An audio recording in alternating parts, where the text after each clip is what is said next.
বললেন, ইয়া নবী আল্লাহ, ইয়া রাসূলুল্লাহ,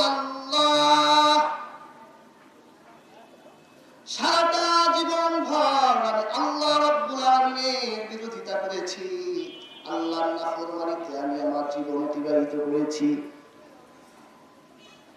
সারাটা জীবন ভর এত পাপাচার করেছি।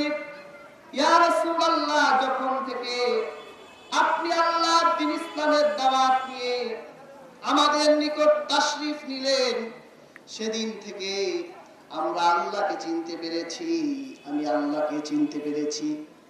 সেদিন থেকে ইয়া রাসূলুল্লাহ, আমি আমার জীবনের সবগুলো পাপের অব্যাহতি নিয়ে নিয়েছি। সেদিন থেকে আমি কোনো পাপ করি না, আল্লাহর সঙ্গে কাউকে শরীক করি না, এবং নির্ভয়ে কোনো পাপের কাছেও যাই না। আমরা কিন্তু পাপ করি, নির্ভয়ে পাপ করি। আর সেই বৃদ্ধ, জৈনিক বৃদ্ধ বেদুইন মানুষটি আল্লাহর হাবিবের পবিত্র দরবার মুবারকে এলেন, আল্লাহ রাসূলকে ডেকে বলল, ইয়া রাসূলুল্লাহ, এরপর থেকে যেই দিন থেকে আল্লাহকে চিনেছিস, তারপর থেকে এখনো দিন আমি সাহসে পাপ করি না। ইয়া রাসূলুল্লাহ, সারাটা জীবন ভরে তো অন্যায় করেছি, অবিচার করেছি, আমার আল্লাহ তাআলা আমাকে কি ক্ষমা করবেন, মাফ করবেন আমি তো জানি না। কি বলেন, এইরকম স্বভাব আমাদের মধ্যে আছে কিনা? আমরা পাপ করি, টের পাই না, যখন আমাদের ব্রেনে ধরা দেয় আমরা পাপী, তখন আমরা মাপ চাই কিনা বলেন? ওই বৃদ্ধ মানুষটি আল্লাহর হাবিবের কাছে বললেন, ইয়া রাসূলুল্লাহ, আল্লাহ রাব্বুল আলামিন কি আমার জন্য মাফের কোনো ব্যবস্থা করেছেন?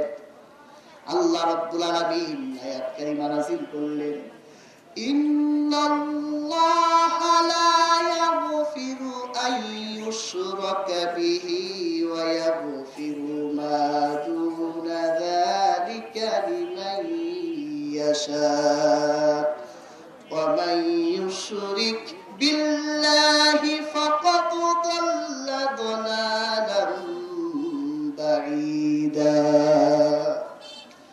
আল্লাহ বললেন, হাবিব, যে মানুষটি বয়োবৃদ্ধ হওয়ার আগ পর্যন্ত, বৃদ্ধ হওয়া পর্যন্ত পাপ করল, মাফের জন্য আপনার দরবারে এসেছে, সেই ব্যক্তিকে আপনি জানাই দেন, আল্লাহ রাব্বুল আলামিন যদি ইচ্ছে করেন তার বান্দার জীবনের সবগুলো পাপ মাফ করে দিতে পারে। আল্লাহ তাআলা কি দয়ালু না? কি বলেন? আল্লাহ রাব্বুল আলামিন দয়ালু, তিনি করুণাময়। এক হাদিসে আল্লাহ রাসূল বলেছেন, বান্দা যদি পাপ করতে করতে আকাশ পরিমাণ পর্যন্ত যদি তার পাপ হয়ে যায়, সেই ব্যক্তিও যদি আল্লাহ রাব্বুল আলামিনের দরবার মুবারকে আসে, আল্লাহর কাছে যদি মাফ চায়, ইচ্ছে করলে আমার মহিয়ান আল্লাহ বান্দার জীবনের সব গুনাহ মাফ করে দিতে পারে।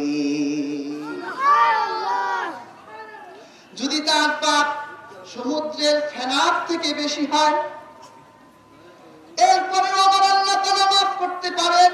হাবিব, সেই মানুষটাকে জানায় দেন, কোনো ভয় নাই, চিন্তা নাই, যদি তার আমলনামার মধ্যে শিরকের গুনাহ না থাকে, তাহলে আমি আল্লাহ ইচ্ছে করলে আমার বান্দার জীবনের সবগুলো গুনাহ ধুয়ে মুছে সাফ করে দিতে পারি।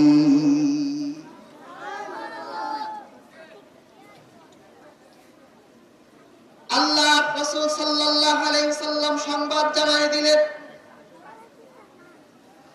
আল্লাহর কাছে সব গুনাহ মাফ হবে, শুধুমাত্র মাফ হবে না শিরকের গুনাহ।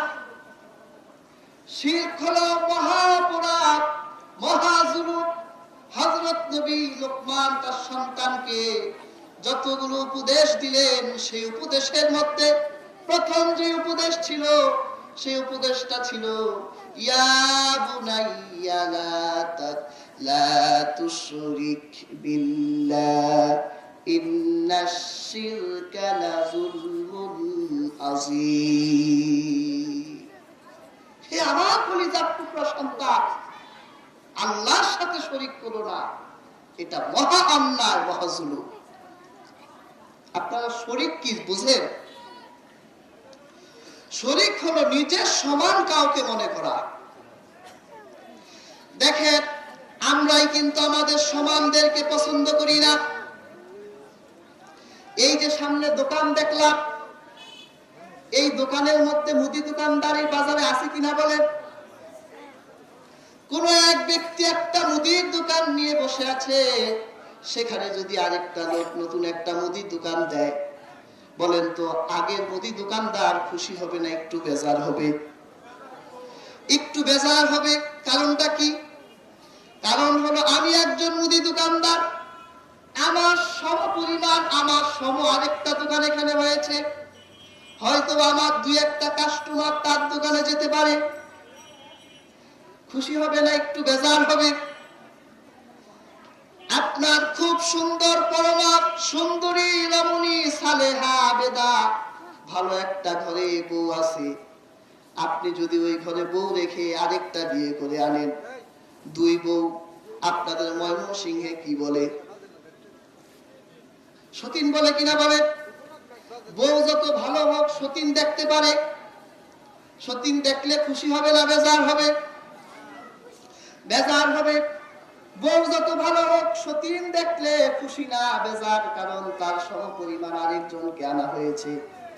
এই যে দেখেন, সমাজে আমরা আলেম ওলামাদেরকে মানুষ শ্রদ্ধা করে, সমাজের ভালো মানুষ হিসেবে আলেমদেরকে আপনারা দেখবেন সমাজের সবচেয়ে ভালো মানুষ মনে করে আলেমদেরকে। আজকে আমরা আলেমরা আরেকজন আলেমের সতীন হয়ে গেছি। একজন আলেম আরেকজনকে দেখলেই এখন আর ভালো লাগে না, সতীনের মতো অবস্থা।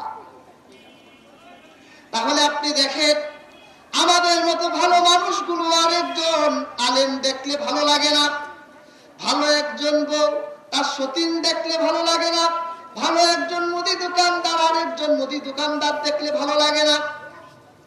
আমরা আমাদের সমানকে পছন্দ করি না।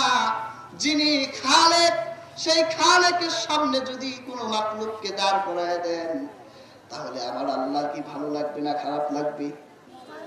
ভালো লাগবে। আল্লাহ চরম খারাপ লাগে। আল্লাহ তখন ডেকে ডেকে বলতে থাকে, ও নাফরমান, আমি হলাম খালেক, দুনিয়ায় আমার সমান কেউ নাই, আমার সমান কাউকে দাঁড় করালে আল্লাহ এত রাগ হয়ে যান, এত গুসা হয়ে যান। আমার মহিয়ান আল্লাহ তখন বলতে থাকেন, ইন্নাল্লাহা লা ইয়াগফিরু আইয়ুশরাকা বিহি ওয়া ইয়াগফিরু মা দুনা যালিকা লিমান ইয়াশা ওয়া মান ইউশরিক বিল্লাহি